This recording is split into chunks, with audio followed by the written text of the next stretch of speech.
Live from Banjul, this is GRTS News at 2200 hours. We are broadcasting for viewers in the Gambia and around the world. We begin with our top stories this hour.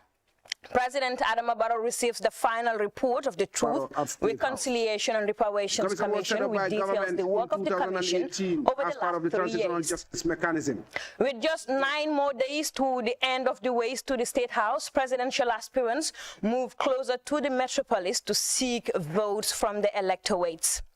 The Chinese ambassador to the Gambia, the 8th edition of the Forum on China-Africa Cooperation Forecast is due to be held in Dakar, Senegal, from 29 to 30th. In Sahelian and West African governments meet in Banjul to validate documents on food balance sheets and nutrition forecast for Sahel and West African countries. On the internationals, we head to Sudan, where at least 8 people are killed and 17 injured, including students in the capital, in a car bombing that targeted a United Nations security convoy.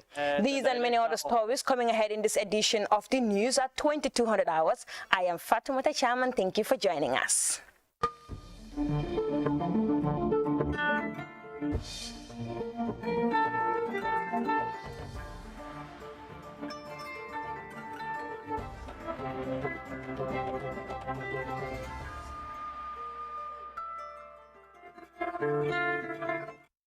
Welcome back, and it's great to have you here with us. We begin this bulletin with the President, His Excellency Adama Barrow, who earlier on Thursday received the final report of the Truth, Reconciliation and Reparations Commission, and a ceremony held at the State House. The 17-volume report details the work of the TRRC over the last 3 years, in which over 390 people gave testimonies to the Commission. The TRRC was set up as part of the transitional justice process undertaken by government to probe atrocities committed during the 22-year reign of former President Yahya Jammeh. Mamadou Jallo has more details in this report. After 3 years of public hearings in which over 390 witnesses testified, the Truth, Reconciliation and Reparations Commission finally submitted its report to the President, His Excellency Adama Barrow, at State House. The commission was set up by government in 2018 as part of the transitional justice mechanism to probe gross human rights abuses under the 22-year reign of former President Yahya Jammeh. It is headed by renowned international jurist Dr. Lamin Sisi, and comprised 11 commissioners selected from across the country after undergoing a rigorous process of vetting. The Commission worked intensively for nearly 3 years to fulfill its mandate through public hearings of the Commission and the Secretariat of the TRRC conducting outreach activities throughout the country to familiarize some of the Gambian population on the work of the TRRC. 390 93 witnesses testified before the commission, the majority of which were victims. The witnesses also included self-confessed perpetrators.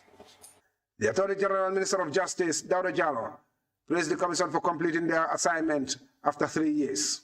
Every journey comes to an end one day.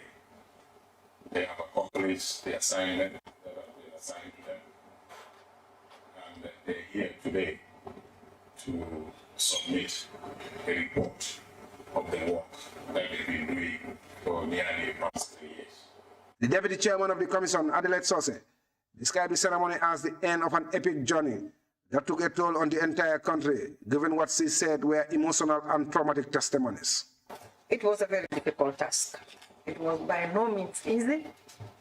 The public hearings took a toll on not only the commissioners, but the country as a whole, because they were emotionally difficult to listen to, some of them. Very, very difficult.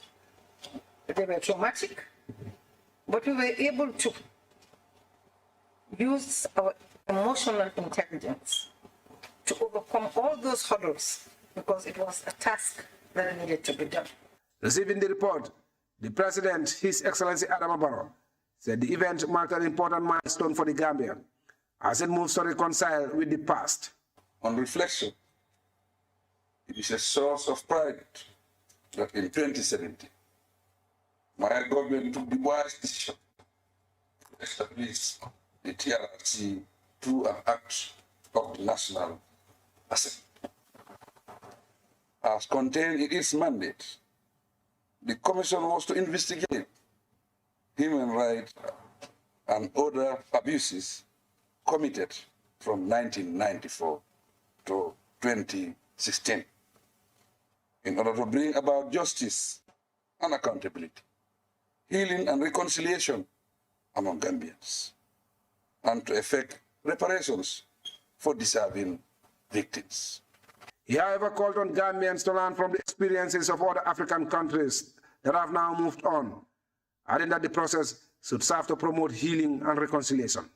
Through the TRRC, Gambians now know what happened on Gambian soil in the past. Although we have decided as a country to unearth the truth, our desire is to create a path for healing and reconciliation with the goal of coexisting peacefully as Gambians. I am certain that if we choose to do so, we can live together in peace and harmony without any form of injustice and nurture our young democracy in a stable nation where the rule of law prevails in the best interest of all.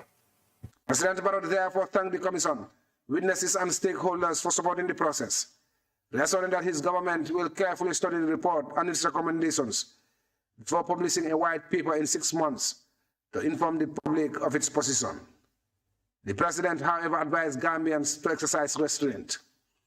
Mamadou Jallow, GRCS News. Well, let's now shift our attention to the presidential campaigns, because the deputy party leader of the United Democratic Party says politics of deception is now over. Adiem Seka made these remarks during rallies across Foni. She noted that Gambians are now aware of their civic rights and responsibilities, whilst calling on supporters not to sell their votes to fraudulent people. Babu Cham is with the Tour Party and he filed in this report.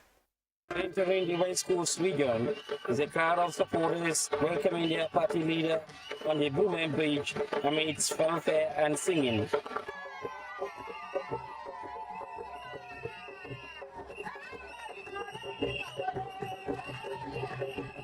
Speaking at various rallies in Foni, the deputy leader of the United Democratic Party said politics of deception is now over. She noted that Gambians are now aware of their civic rights and responsibilities, while calling on supporters not to sell their votes to fraudsters.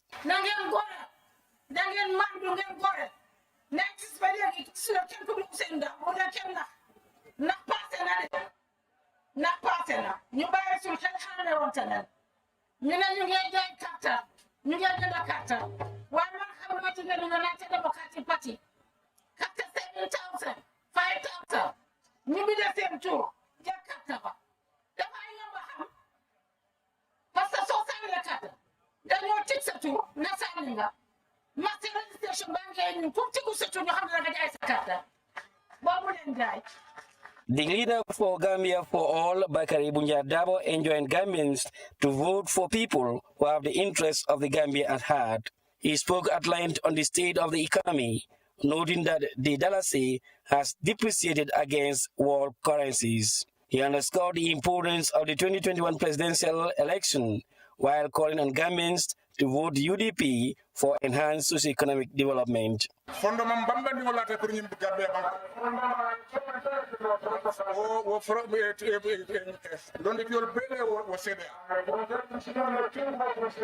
Bring World Bank, International Monetary Fund, African Development Bank, group company Kumal. Gambia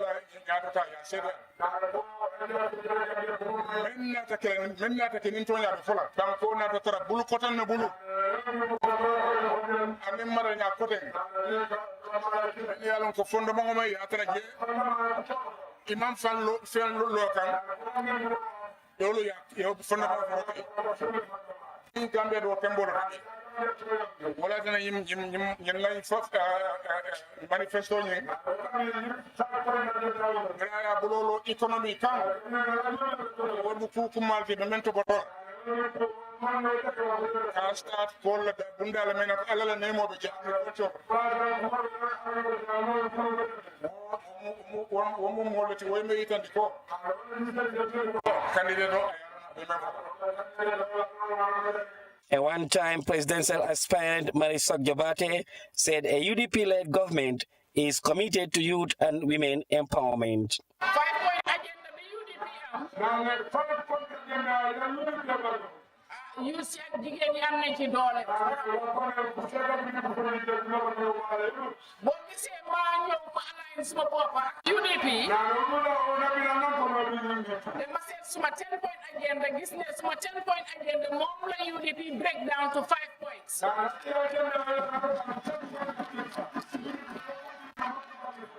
moo tax ma alliance ak ñoom. booy form alliance. da nga form alliance ko xam ne yéen ñëpp jot ngeen xalaat. yéen ñëpp li leen doy mooy yóbbu Gambie kanam. waaye boo demee kooka koo xam ne daf laa may dangaa yaakaar xaalis. wala dangaa yaakaar moto wala dara. kon yow parewuloo woon a taxawal dëkk bi. yow sa interest nga doon toog. Aja Yamundao Yabo Gay and Honorable Alaji S. Dabo, among several speakers, describe the UDP as a party for all Gambians. They call on people to rally behind the party for rapid socio-economic development.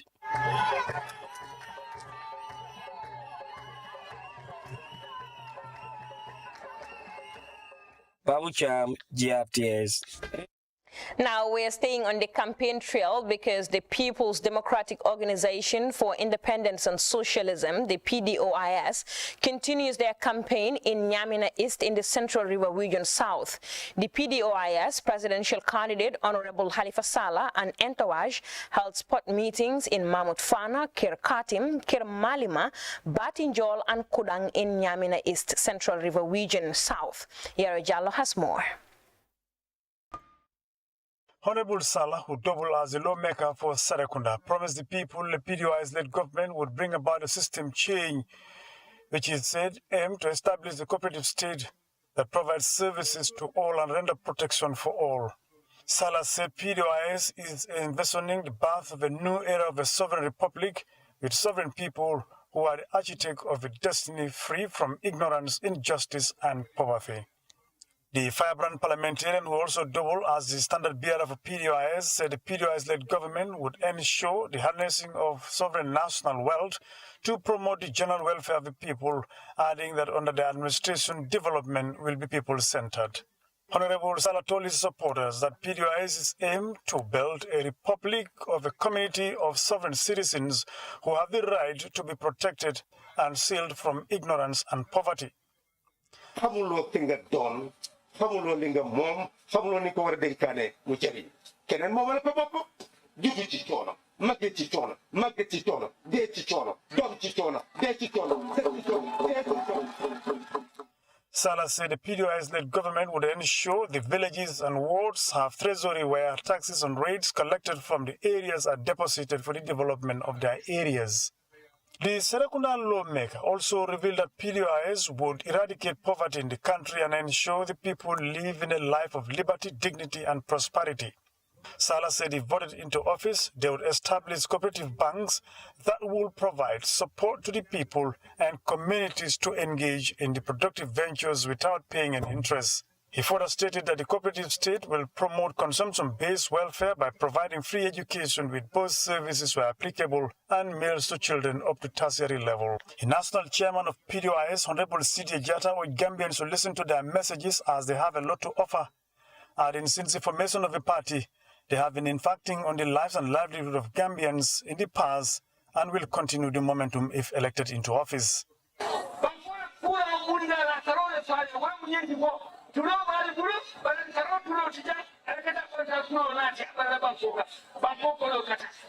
For his part, the leader of Youth for Change movement, Alhaji Mamadi Kurang, called on the people of Nyamina East to continue supporting PDOIS for stability, security, economic growth, and development of the country.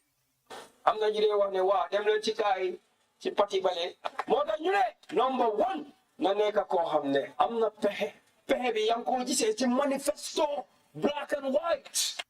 Several other speakers lamented the lack of social amenities in their communities and called for the actualization of a system change. The talk continues. For GRTS News, this is Yero Jalo reporting. Moving on, the National Unity Party concluded engagements with the people of the Upper River region with meetings in Basse, Kabakama and Mansajankunda after 5 days of campaigning in the region. The NUP leader promised to transform the development landscape of the country by establishing technical and vocational training centers across the country. This, according to their manifesto, would create jobs by providing the required human resource base in the Gambia, as well enhance growth for economic independence for citizens and residents of the country. Usman Mani has more details. The NUP wrapped up its election campaign in the Upper River region with brief meetings in Kabakama and Mansajankunda in Basse by convincing more voters to choose Abdullah Ibrahim Jame as the candidate of the people. Welcoming the delegation in Kabakama, Rohidan Sira and Janke Mane said lack of opportunities led to many young people embarking on irregular journeys to Europe for greener pasture. This, among other social, economic and security issues, is affecting the livelihoods of the people, according to the speakers. The NUP National Women Mobilizer, Mamfatu Nyasi, explained to the electorates that it is their fundamental and constitutional rights to vote for their choice. She, however, advised them to vote wisely, as the country is at a crossroad, saying their votes will determine the future of the country. You, the electorates, appoint leaders and take care of their welfare with their family, and yet still you are suffering. The only thing you ought to do is to change them by voting them out of office, since you are insatisfied, she added. After 5 days of crisscrossing the region, the standard bearer of the party, Abdullah Ibrahim Jame, in an interview, explained his experience with the people of the area. So far in the meeting, one thing that really gratifies me is the level of awareness of the electors in this country. They really seem to know their rights, and they know what to expect from a government. And I am very convinced that when they go to the polls on the 4th of December, whatever decision they take will be based on the best judgment they have under the circumstances. Well, some of the issues raised is access to healthcare and quality and potable drinking water. What can NUP do to address those issues? We do have some extensive programs as outlined in our manifesto to look at some of these burning issues really. It's very sad to note that in the 21st century, in a country like the Gambia, people are still struggling for potable water to drink. And of course, the healthcare situation in the country is very appalling. We know that the people here don't have good access. And even if where their facilities are existent, they don't seem to have qualified personnel, either in the form of nurses or doctors operating in those stations, and even medication. It's a big challenge for them. And everywhere we go, I mean, it's the repetition of the same issues. And I think the NUP government should really address these issues. Jammeh further resolves to make the Gambia a beacon of hope for young people of the country. Irrigation and mechanized agriculture to maximize production and productivity, and to ensure that agricultural activity is undertaken throughout the country on an all-year-round basis, a message that will be re-echoed in the Central River Region South as the NUP campaign trail enters the region. This is an area known for rice cultivation, thus described by many as the food basket of the country. Usman Mane, GRTS. Now, the NPP-led coalition has wrapped up its campaign in the Funis with rallies in Buyam and Somita. The incumbent, His Excellency President Adama Barrow, appealed to the people of Funi to turn a new page in the political evolution of the country by voting massively for the NPP-led coalition, which seeks to build a broad-based government to enhance national development, peace and reconciliation. As we hear in this report by Mamadou Jallow, the president also received the endorsement of Yusufa Dumbuya, leader of the Gambia Democratic Party. With barely 2 weeks before the presidential election, the leader of the Democratic Party, Yusufa Dumbuya, has also endorsed the incumbent, His Excellency Adama Barrow. The two met at the State House, where Mr. Dumbuya formally announced his decision to join the NPP-led coalition. We're here to develop the country. He put his agenda out there, put my agenda out here. For example, Dumbuya care about healthcare, and the president is willing to look into it and working on it. And we care about the poor people, right? We care about education, some form of free education we can. So this, we have a conversation based on this, on this, it's just a finishing up today.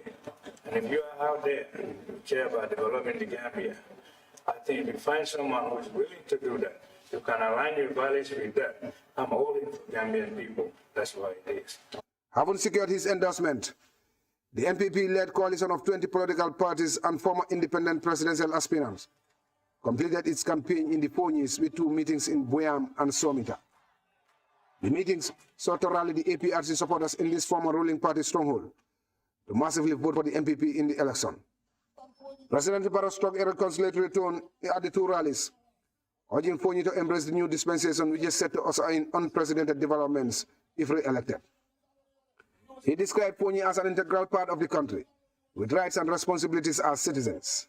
Describing himself as a proverbial bus driver, President Barrow urged the people of Foni to join the bus that would deliver them at the desired destination of peace, development and prosperity. We have developed a new agenda that will bring you unprecedented developments, the incumbent appealed. Therefore, I call on all citizens to embrace my party to secure another 5-year mandate. Several prominent political mobilizers also spoke at the 2 rallies, all describing how Foni has changed in the last 4 years. As a former ruling party stronghold, they agreed that Foni intends to keep with its long-standing tradition of not opposing a sitting government. This, according to Fatou Mane of Somita, means they will vote for the MPP to ensure that President Barrow wins with an overwhelming majority in the Fonis. Honorable Sunkaru Baji of Foni Prefect pledged to resolve all problems with the NATO Alliance APRC faction, describing their differences as a misunderstanding. He also appealed to the youth to vote wisely and resist any temptation of selling their votes to opposition politicians. The campaign climaxed with another rally in Jiboro in Kombo East, where President Barrow received a rousing welcome from the youths of the village. The regional chairman of the PPP, Malangba Mane, called on Combo East to vote for the MPP-led coalition, as its candidate has the interest of the country and the people at heart. The veteran PPP leader, O.J. Jallow, described President Barrow as a charismatic leader who shares attributes with the late President Jawara. He said both men desire peace and have shown extraordinary desire to promote democracy, justice, and tolerance. These traits, O.J. added, gives President Barrow an edge over his opponents and makes him the ideal candidate for re-election. The NRP leader also heaped praise on President Barrow, saying he has the health, energy, and ability to govern the country, as opposed to his closest rival. This is all the more reason why we have to vote for a man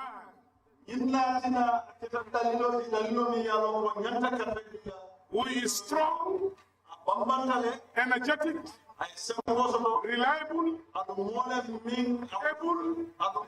who can move this country forward. If we want sustainability, if we want continuity, if you want a leader who is strong and can take decisions,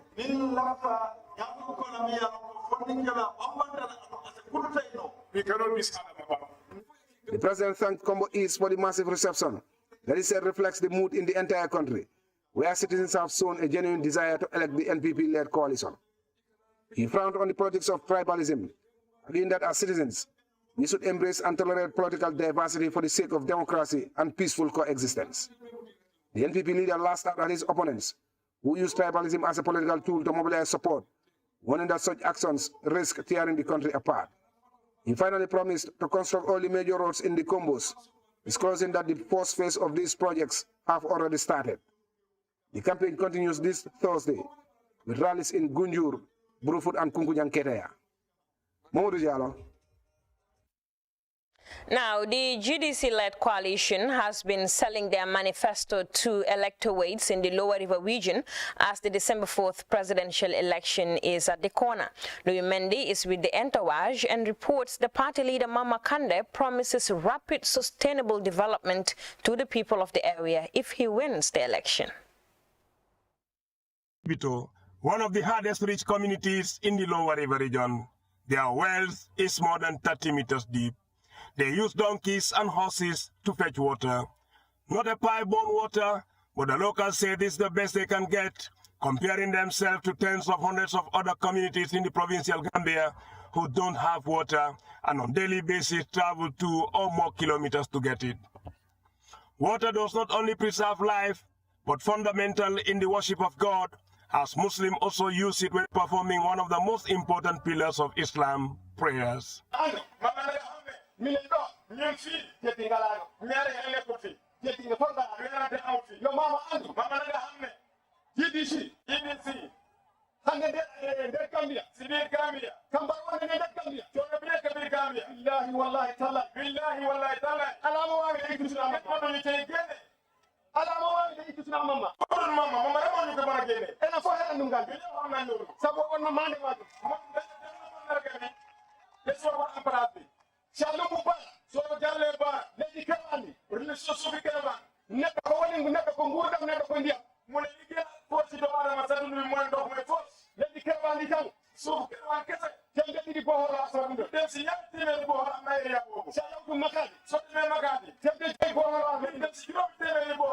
It is hard to bear when the government we are paying our taxes to is not providing water, said Fat Jallow.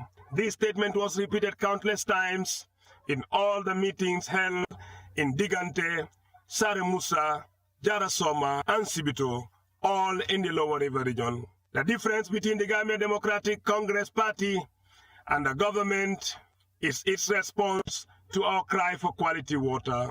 Our votes are therefore reserved for political aspirant Mama Kande, said Adama Jallow of Sare Musa.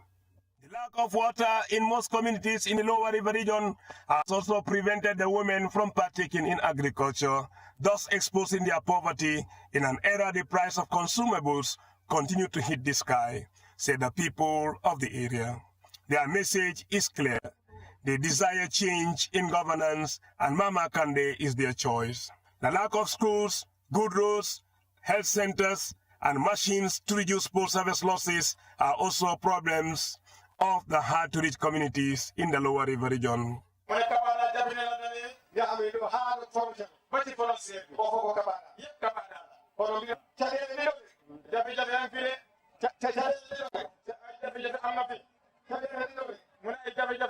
In Jara, Fatou Baji said the women lack faith in the government.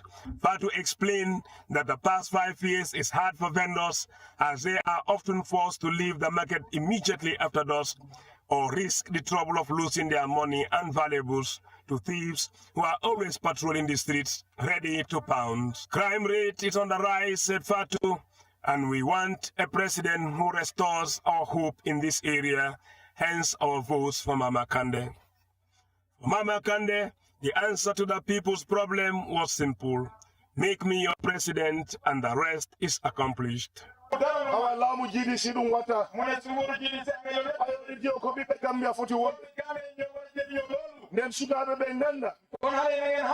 GDC, you won't be a win. I'm not again. Because you can't go to my Bajang. What the devil of Allah check. Put them on in Mankender Gambia.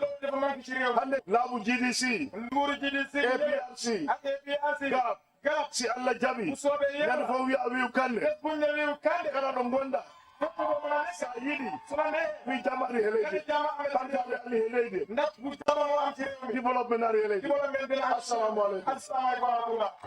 The GDC-led coalition is expected to hold more meetings in the Lower River region before the Friday return to the metropolis Gambia. Louis Mendy, GRTS. Well, over now to a press release from the IEC. The Independent Electoral Commission wishes to bring to the attention of the general public that, following the filing of petitions at the High Court by Dr. Ismaila Cisse of Citizens Alliance and Honorable Mai Ahmed Fati of the Gambia Moral Congress, the court delivered ruling with respect to the said petition on the 23rd and the 24th of November 2021 respectively. Whilst the IEC respects the decision of the court, it will exercise its constitutional right of appeal at the Court of Appeal of the Gambia. The Commission remains committed to conducting free, fair and credible elections and would continue with its preparations to successfully conduct the presidential election on December 4th, 2021. The usual cooperation of all political parties, candidates, stakeholders and the general public is solicited. The release ends. And away from political activities now, we look at some diplomatic affairs because the Chinese ambassador to the Gambia has briefed journalists on the upcoming 8th Ministerial Conference on China-Africa Forum scheduled to take place in Senegal. The forum aims to set new goals for partnership between China and Africa. Janke Toure has the rest of that story in this report. The 8th edition of the Forum on China-Africa Cooperation Forecast is due to be held in Dakar, Senegal from 29 to 30th November 2021. The theme of the conference is deepening the Sino-African partnership and promoting sustainable development to build a China-Africa community with a shared future in the new era. The Chinese ambassador to the Gambia, His Excellency Ma Jianchun, has briefed the media on preparations ahead of the event as well as its significance. He said the meeting will review and assess follow-up implementation of the outcomes of the 2018 FOCAC Beijing Summit and joint China-Africa response to COVID-19 in strengthening China-Africa relations. The 7th Conference of Chinese and African Entrepreneurs will be held as a side event during the FOCAC Ministerial Conference. China and African partners, including the Gambia, will jointly assess the implementation of the outcomes of the 2018 FOCAC Beijing Summit, as well as outcomes of the extraordinary China-Africa Summit on solidarity against COVID-19.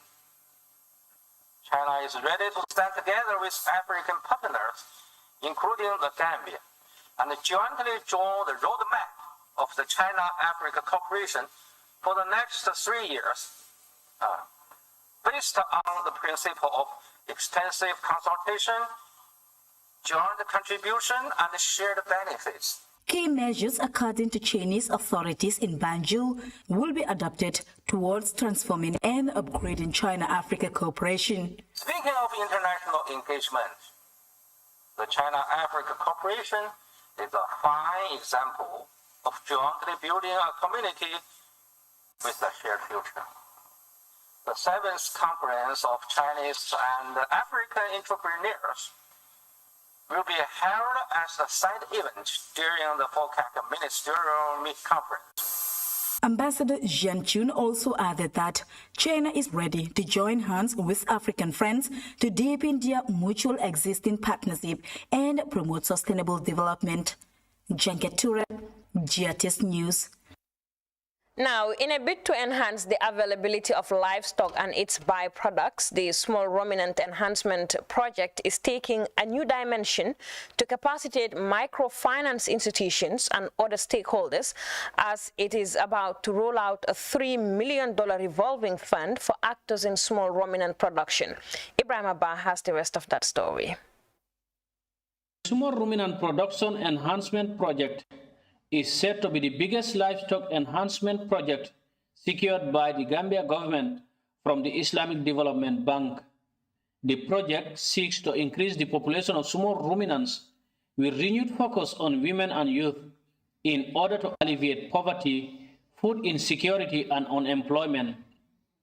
At the beginning of a 3-day training for microfinance institutions, which have been identified to roll out a $3 million revolving fund, the project coordinator, Mamun Jai, noted that one of the key components of the project is to access Islamic financing for actors interested in small ruminant production.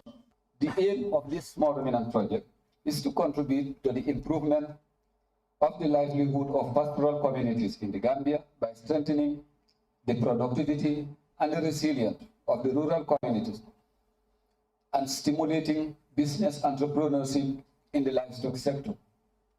That is why there is this facility of accessing finance. The chairman of the National Assembly Select Committee on Agriculture, Honorable Momodu Sise, described the project as an important undertaking in the country's drive for food self-sufficiency. There was a lot of debate as to whether this should be approved or not.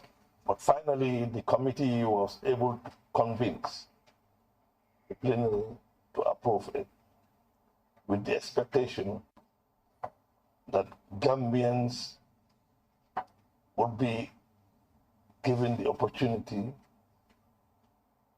to have access to loans and develop themselves and pay back this loan, as we have been informed by the project coordinator, that this $3 million is money that needs to be taken back to the bank.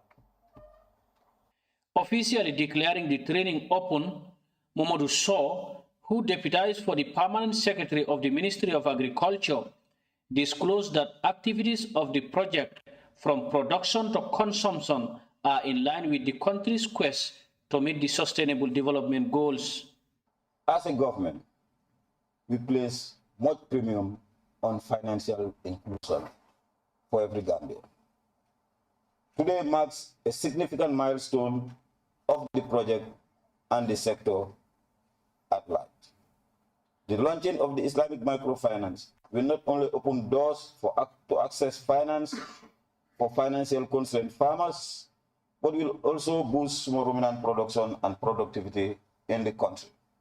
Officials are optimistic that the availability of funds for actors in the livestock production will discourage the importation of small ruminants from neighboring countries, thereby encouraging self-sufficiency in meat production.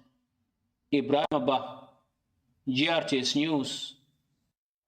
And with that report, we come to the end of this edition of the news at 2200 hours. But before we go, a quick look at our top stories this hour. President Adama Barrow receives the final report of the Truth, Reconciliation and Reparations Commission, which details the work of the commission over the last 3 years. With just 9 more days to the end of the ways to the State House, presidential aspirants are moving closer to the metropolis to seek votes from the electorates.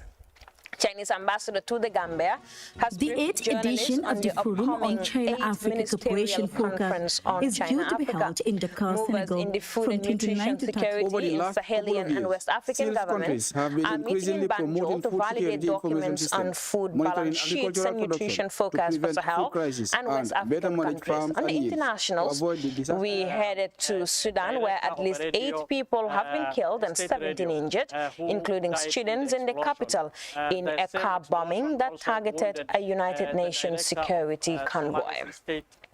Well, that was all we had time for in this edition of the news at 2200 hours. Thanks for watching and enjoy the rest of our very interesting programs. Have a good night.